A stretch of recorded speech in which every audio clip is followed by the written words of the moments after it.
Hello. Good morning everybody. पिछले lesson में अपने देखा था कि एसोफेगस और आमाशय में किस प्रकार से पाचन की शुरुआत होती है। तो अपन आमाशय की बात कर रहे थे। आमाशय के तीन पार्ट होते हैं, कार्डियक, फंडिक और पाइलोरिक। कार्डियक, फंडिक और पाइलोरिक तीनों में गैस्ट्रिक ग्लैंड्स पाई जाती हैं। गैस्ट्रिक ग्लैंड्स अगर देखें तो कार्डियक वाले भाग में सिंपल ट्यूबुलर ग्लैंड्स होती हैं। उसके बाद फंडिक वाले भाग में ट्यूबुलर कॉम्प्लेक्स टाइप की होती हैं और उसमें ब्रांच कॉम्प्लेक्स टाइप की ट्यूबुलर ग्लैंड्स होती हैं। तो जो कार्डियक वाले पार्ट है उसमें फंडिक कार्डियक वाले पार्ट में मोस्टली म्यूकोसा का स्रावित होता है या म्यूकस स्रावित होता है। म्यूकस ग्लैंड्स पाई जाती हैं। फंडिक वाला जो पार्ट है उसकी जो कोशिकाएं होती हैं वो बेसिकली उसमें जो डाइजेस्टिव एंजाइम्स है उनका सिक्रेशन करती है। Means pepsin, rennin and gastric lipase.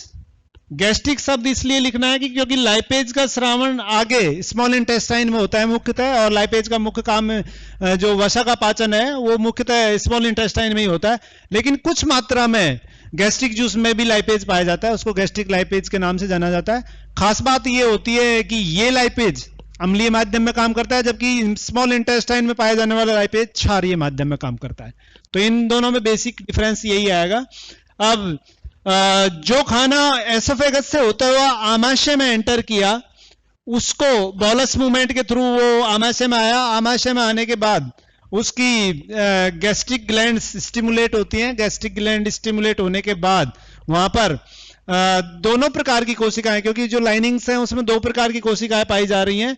एक तो होती है सेंट्रल सेल, सेंट्रल सेल, और they are also known as chief cells, मुख्य कोशिकाएं, और जाइमोजन सेल्स, जाइमोजन कोशिकाएं। और दूसरी जो कोशिकाएं होती हैं उनको बोलते हैं पेरिफेरल, और दूसरा नाम देते हैं ऑक्जेंटिक सेल्स। पेरिफेरल सेल्स और ऑक्जेंटिक सेल्स, इन दोनों के अपने अलग अलग काम है, दोनों ही सिक्रेटरी है नेचर में, स्रावित करने वाली है। तो जो पेरिफेरल या ऑक्जेंटिक सेल्स हैं ये एचसीएल का स्रावण करती है, और बहुत स्ट्रांग एचसीएल होता है जिसकी पीएच वैल्यू लगभग 1 से 1.5 तक होती है। और जो खाना एसोफेगस से होता हुआ आमाशय में एंटर किया उसके साथ मिक्स होकर उसको स्ट्रांगली एसिडिक में चेंज कर देती है। ठीक है। अब जो सेंट्रल सेल्स हैं या चीफ सेल्स हैं या जाइमोजन्स है, ये कोशिकाएं गैस्ट्रिक जूस में पाए जाने वाले जो मुख्य एंजाइम्स हैं पेप्सिन, रेनिन और गैस्ट्रिक लाइपेज, उन तीनों का श्रावण करती हैं। ठीक है ना। सेंट्रल सेल्स, चीफ सेल्स और जाइमोजन सेल्स के नाम से जानी जाएंगी। तो यहां पर पेप्सिन और रेनिन ये मुख्यतः स्रावित होते हैं।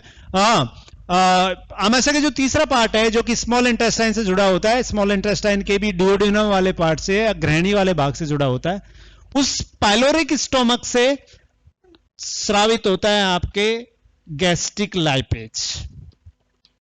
Gastric lipase plus mucus. ठीक है ना। तो अपन देखते हैं कि 3 भाग हैं आमाशय के। एक है कार्डियक पार्ट। कार्डियक पार्ट में मुख्यतः ट्यूबुलर सेल्स के रूप में गैस्ट्रिक ग्लैंड्स पाई जाती हैं। दूसरा है फंडिक पार्ट। फंडिक का मतलब ही फंडामेंटल होता है कि मुख्य भाग जो आमाशय का बना रखता है। तो अगर आप देखें तो इस प्रकार की एक संरचना है और उस आमाशय को इस तरह से बैग लाइक स्ट्रक्चर से आप रिप्रेजेंट कर सकते हो यूं।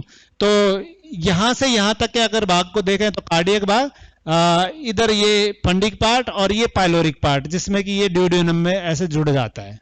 ठीक है। तो दैट इज कार्डियक, ये हो जाएगा इसका फंडिक, और ये हो जाएगा पाइलोरिक। 3 भाग हो गए। ये एसोफेगस,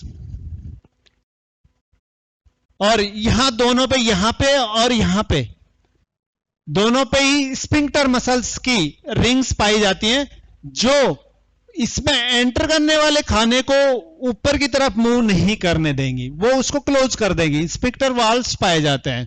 अब ऐसे प्रकार से जो खाना आएगा वो कार्डियक पार्ट में, फंडिक पार्ट में और पाइलोरिक पार्ट में, तीनों भागों में धीरे धीरे करके, तो जैसे ही ये खाना यहां आया, इसके ये कार्डियक, फंडिक और पाइलोरिक में जो ग्लैंड्स पाई जाती हैं वो स्टिमुलेट हो जाएंगी। तो यहां पर पाई जाने वाली जो मुख्य ग्लैंड्स होती हैं वो श्लेष्मा का स्रावण करती हैं। ये वाली जो होती हैं पेप्सिन, रेनिन और एचसीएल का स्रावण करती हैं। और पाइलोरिक भाग में जो पाई जाती हैं वो गैस्ट्रिक लाइपेज एवं श्लेष्मा का स्रावण करती हैं। तो इस प्रकार से ये जो फंडिक पार्ट है, इससे प्रोटीन को डाइजेस्ट करने वाले और पाइलोरिक पार्ट से वसा को डाइजेस्ट करने वाले एंजाइम्स का स्रावण होता है।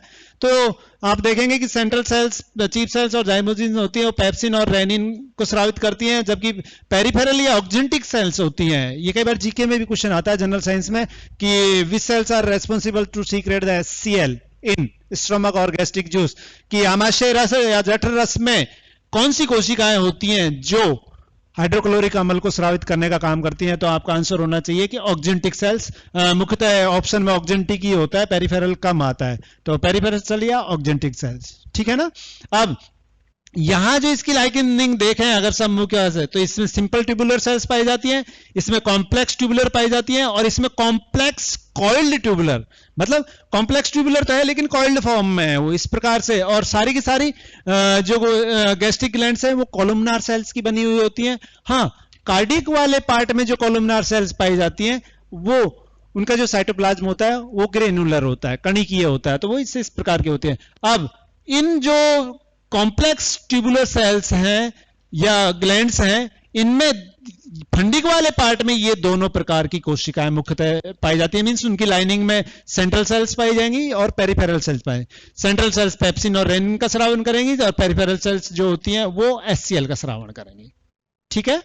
और पाइलोरिक में जो कॉम्प्लेक्स कॉइल्ड फॉर्म में पाई जाती हैं वो गैस्ट्रिक लाइपेज और म्यूकस का स्रावण करती हैं। तो इस प्रकार का ये अलग अलग पार्ट में अलग अलग चीजों का स्रावण होता है। अब अपन देखते हैं कि कौन सी चीज, कौन सा एंजाइम किसको डाइजेस्ट करने का काम करता है और किस प्रकार से करता है। तो जैसे ही खाना एसोफेगस में से स्टोमक में एंटर करता है, तो उसके पाइलोरिक वाले पार्ट से एक हार्मोन सीक्रेट होता है जिसका नाम है गैस्ट्रिन, और उस गैस्ट्रिन हार्मोन के स्रावित होते ही आमाशय की जितनी भी लाइनिंग्स हैं, इंटरनल लाइनिंग्स हैं, वो स्टिमुलेट हो जाती हैं और वो अपने अपने सीक्रेशन, जैसे म्यूकस ग्लैंड्स है तो वो म्यूकस का सीक्रेशन करेंगी, ऑक्जेंटिक सेल्स हैं तो वो एचसीएल का स्रावित करेंगी, और जो आपके सेंट्रल सेल्स या जाइमोजन सेल्स या चीफ सेल्स हैं, मुख्य कोशिकाएं हैं, वो रेनिन और पेप्सिन का स्रावण करती हैं, जबकि पाइलोरिक स्टोमक खुद गैस्ट्रिक लाइपेज और म्यूकस का स्रावित करते हैं, ठीक है। अब अगर देखें तो जो पेप्सिन प्रोटीन्स जो होती हैं, उन प्रोटीन्स पर पेप्सिन नामक जो एंजाइम यहां पर सीक्रेट हो रहा है, वो पेप्सिन इन प्रोटीन्स को सिंपल फॉर्म में, प्रोटीओज के फॉर्म में चेंज कर देता है। लेकिन यहां एक इश्यू है, पेप्सिन कभी भी एक्टिव फॉर्म में स्रावित नहीं होता। वो जब भी स्रावित होता है तो इसकी इनएक्टिव फॉर्म पाई जाती है, जिसको कि प्रोपेप्सिन के नाम से जाना जाता है। किस नाम से जाना जाता है? प्रोपेप्सिन। और ये प्रोपेप्सिन इनएक्टिव फॉर्म में ही स्रावित होता है। मींस ये जैसे इसका कोई काम नहीं है, ये किसी प्रोटीन को डाइजेस्ट करने का काम नहीं करेगा। लेकिन जैसे ही प्रोपेप्सिन सीक्रेट होता है, किससे? चीफ सेल से या जाइमोजन सेल से, तो दूसरी साइड से ऑक्जेंटिक सेल या पेरिफेरल सेल से एचसीएल स्रावित होता है। तो ये propepsin in the presence of hydrochloric acid change into the pepsin, जो कि इसकी एक्टिव फॉर्म है। मींस प्रोपेप्सिन होता है वो इनएक्टिव फॉर्म में स्रावित होता है, और जैसे ही खाना स्टोमक के अंदर आता है, एचसीएल और प्रोपेप्सिन दोनों साथ साथ स्रावित होते हैं। इस एचसीएल की उपस्थिति में ये इनएक्टिव फॉर्म एक्टिव फॉर्म में चेंज हो जाती है। Now this active form change proteins into proteases, ठीक है, और या पेप्टॉन्स, ये किसी भी प्रोटीन की उससे सिंपल फॉर्म में है, ठीक है। Now that is a pepsin. ऐसे ही अगर रेनिन की बात करें तो that is also secret in the inactive form, that is known as prorennin. Pepsin और रेनिन दोनों के दोनों इनएक्टिव फॉर्म में स्रावित होते हैं। पेप्सिन होता है उसको प्रोपेप्सिन के नाम से जाना जाता है, रेनिन होता है उसको प्रोरेनिन के नाम से जाना जाता है। जो प्रोरेनिन है वो रेनिन की इनएक्टिव फॉर्म है। किस प्रकार की फॉर्म है? इनएक्टिव, अक्रिय प्रकार की है।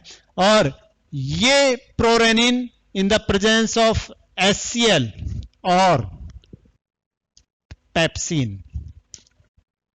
आप ये ध्यान रखना कि जो प्रोपेप्सिन पेप्सिन में चेंज हो गया है एक्टिव फॉर्म में, वो रेनिन को प्रोरेनिन को रेनिन में कन्वर्ट करने का काम भी करेगा, मींस उसको इनएक्टिव से इनएक्टिव। उसके बाद HCl ये काम करता ही करता है। हाँ, एक बात ये क्लियर याद रखना कि एक बार प्रोपेप्सिन पेप्सिन में चेंज हो गया तो ये खुद पेप्सिन भी प्रोपेप्सिन को पेप्सिन में चेंज करने का काम करता रहता है, मींस उसको इनएक्टिव से एक्टिव में करने का काम करेगा। फिर HCl की बहुत ज्यादा जरूरत नहीं होगी।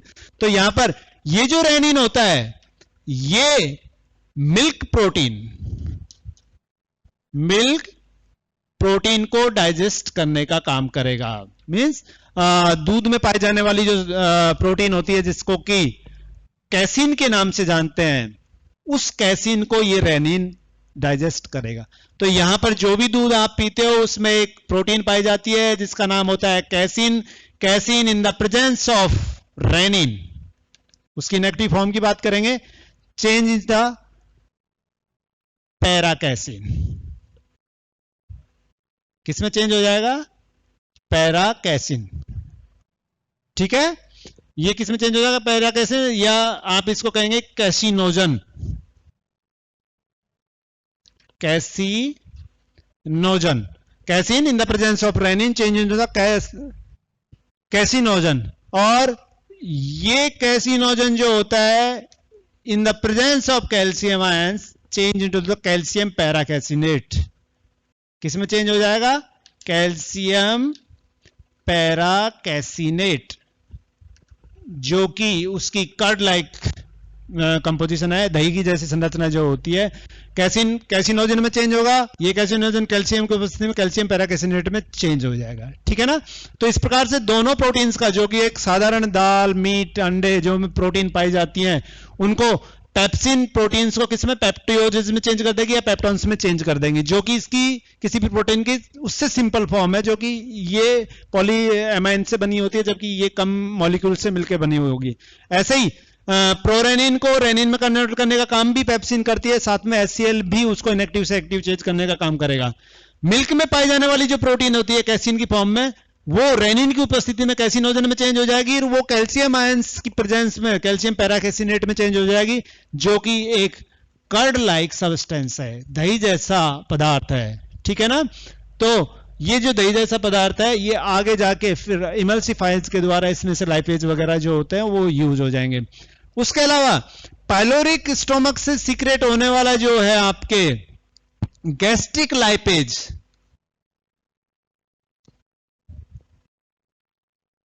गैस्ट्रिक लाइपेज कुछ फैट्स को, कुछ वसा को इमल्सिफाई करने का काम करता है। बहुत स्लाइटली डाइजेशन, बहुत कम पाचन फैट का यहां पर पाया जाता है, जो कि गैस्ट्रिक लाइपेज के हिसाब से होता है। ठीक है ना? तो इस प्रकार से स्टोमक में तीनों चीजों का पाचन होता है, जिसमें लिपिड्स का पाचन बहुत कम होता है। प्रोटीन का पाचन जो होता है वो दो प्रकार की प्रोटीन का, एक तो खाने में पाई जाने वाली प्रोटीन, दूसरे दूध में पाए जाने वाले। खाने में मीन्स आपके दाल है, अंडा है, मीट है, उसकी जो प्रोटीन्स हैं उनको डाइजेस्ट करने का काम करेगी। जो दूध पीते हैं उसमें कैसीन नामक जो प्रोटीन पाई जाती है उसको रेनिन की उपस्थिति में, तो प्रोटीन और लिपिड्स का डाइजेशन होगा।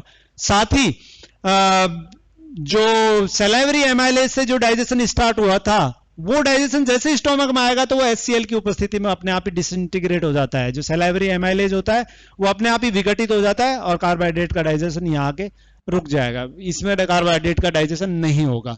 तो इस प्रकार से जो खाना एसोफेगस से स्टोमक में आया वो बहुत स्ट्रॉन्ग एसिडिक मीडियम में चेंज हो जाता है और खाने को यहां पर काइम के रूप में जाना जाता है। किस रूप में जाना जाता है? क्या नाम से जाना जाएगा? काइम, एसिडिक मीडियम में। और ये काइम जो होता है इसका कारण होता है HCl।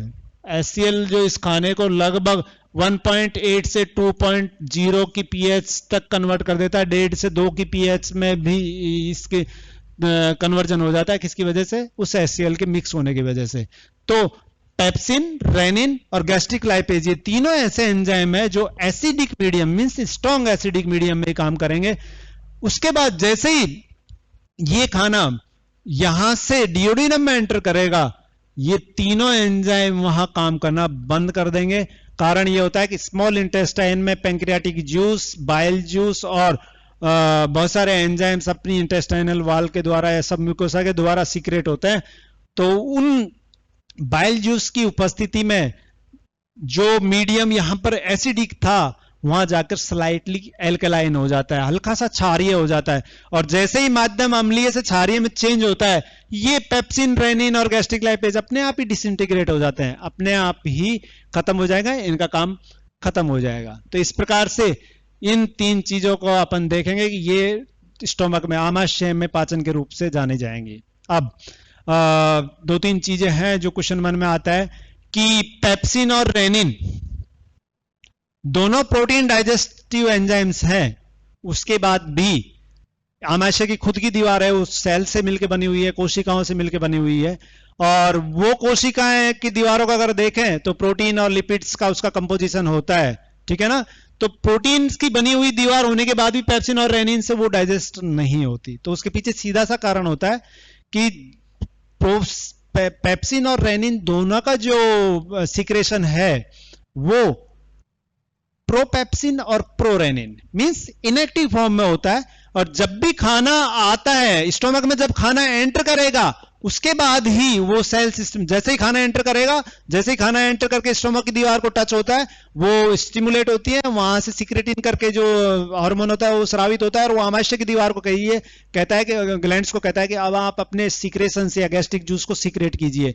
तो जो खाना आने के बाद ये चीजें उसमें सीक्रेट होती हैं तो वो खाने को ही डाइजेस्ट करेंगी। दूसरा, वो इनएक्टिव फॉर्म में सीक्रेट होती हैं, इसलिए वो खाने में आने के बाद जब HCl सीक्रेट होता है तब है तो वो खाने पे काम करेगी। तीसरा, इसमें बहुत सारी म्यूकस ग्लैंड्स पाई जाती हैं, लगभग 3.5 करोड़ ग्रंथियां इसमें आमाशय की दीवार में पाई जाती हैं।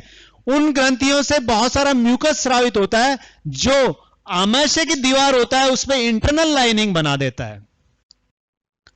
और ये अंदरूनी जो दीवार इसकी बनती है म्यूकोसा की, एक मेम्ब्रेन जो बन जाती है, वो मेम्ब्रेन इन पेप्सिन और रेनिन दोनों से डाइजेस्ट नहीं होती। यही कारण होता है कि आमाशय की खुद की जो दीवार होती है उसको ये म्यूकस होता है वो सुरक्षा प्रदान करेगा। दूसरा, वो इनएक्टिव फॉर्म में सीक्रेट होते हैं, जब तक खाना आ जाता है तब वो एक्टिव होते हैं, तो वो खाने को डाइजेस्ट करेगा, नहीं कि स्टमक की दीवार को डाइजेस्ट करेगा। तो इसके ऊपर एक प्रोटेक्टिव लेयर यहां पर डेवलप हो जाती है, ठीक है। अब HCl जो गैस्ट्रिक जूस में स्रावित होता है, जो कि ऑक्जेंटिक सेल्स या पेरिफेरल सेल्स के द्वारा स्रावित होता है, वो उसका बहुत बड़ा रोल है। जो खाना आपके एसोफेगस या ग्रेसिका से आमाशय में एंटर किया, उसमें बहुत सारे बैक्टीरिया हो सकते हैं। उन बैक्टीरिया को जैसे ही HCl के कांटेक्ट में आती हैं, वो बैक्टीरिया अपने आप डिसइंटीग्रेट हो जाएंगे, खत्म हो जाएंगे। तो HCl जो होता है वो खाने में साथ अंदर आने वाले बैक्टीरिया को खत्म करने का काम करेगा। एक दूसरा, जो एंजाइम्स रेनिन और पेप्सिन इनएक्टिव फॉर्म में स्रावित हो रहे हैं, जो डाइजेशन में कोई रोल प्ले नहीं कर सकते, उनको इनएक्टिव से एक्टिव में चेंज करने का काम कौन करेगा? HCl। तीसरा, ये दोनों एंजाइम एक्टिव होने के बाद पेप्सिन और रेनिन और गैस्ट्रिक लाइपेज, ये तीनों के तीनों एंजाइम्स एसिडिक मीडियम में काम करते हैं और किसी मीडियम में काम नहीं करेंगे, मींस एल्कलाइन मीडियम में काम नहीं करेंगे। इनको स्ट्रॉन्ग एसिडिक मीडियम चाहिए, तो वो मीडियम कौन प्रोवाइड करेगा? ये HCl, ठीक है। उसके अलावा यहां से जब स्टोमक से आगे ये खाना पाइलोरिक स्टोमक से डियोडेनम की तरफ जब मूव करेगा, तो जो डियोडेनम की अपर्चर है, उस अपर्चर को खोलने और बंद होने के लिए जो कंट्रोल करता है, उस पे कहीं न कहीं अपना नियंत्रण HCl का होता है। HCl की उपस्थिति से वो कंट्रोल होता है उसका खुलना और बंद होना। तो इस प्रकार से HCl के बहुत इंपॉर्टेंट रोल है। वो खाने की मीडियम को चेंज करता है, वो उसमें आने वाले जीवाणु होते हैं उनको खत्म करने का काम करता है, वो पाइलोरिक स्टोमक में जो पाए जाने वाले स्फिंक्टर वाल है उसके मूवमेंट्स को कंट्रोल करता है, और उसके बाद जब वो खाना स्मॉल इंटेस्टाइन के अंदर एंटर करता है तो उसकी एसिडिक वैल्यू की वजह से या उसके अम्लीय माध्यम की वजह से स्मॉल इंटेस्टाइन की जो सबम्यूकोसा होती है या दीवार होती है वो स्टिमुलेट होती है और इंटेस्टाइनल जूस को सिक्रेट करने का काम करती है, साथ ही पेंक्रियाज को स्टिमुलेट करने का काम करती है और लीवर को स्टिमुलेट करने का काम करता है। इस प्रकार से एचसीएल का बहुत बड़ा रोल है। बाकी आगे का जो डाइजेशन है स्मॉल इंटेस्टाइन में डाइजेशन और एब्जॉर्प्शन वो नेक्स्ट क्लास में। Thank you very much. Thank you.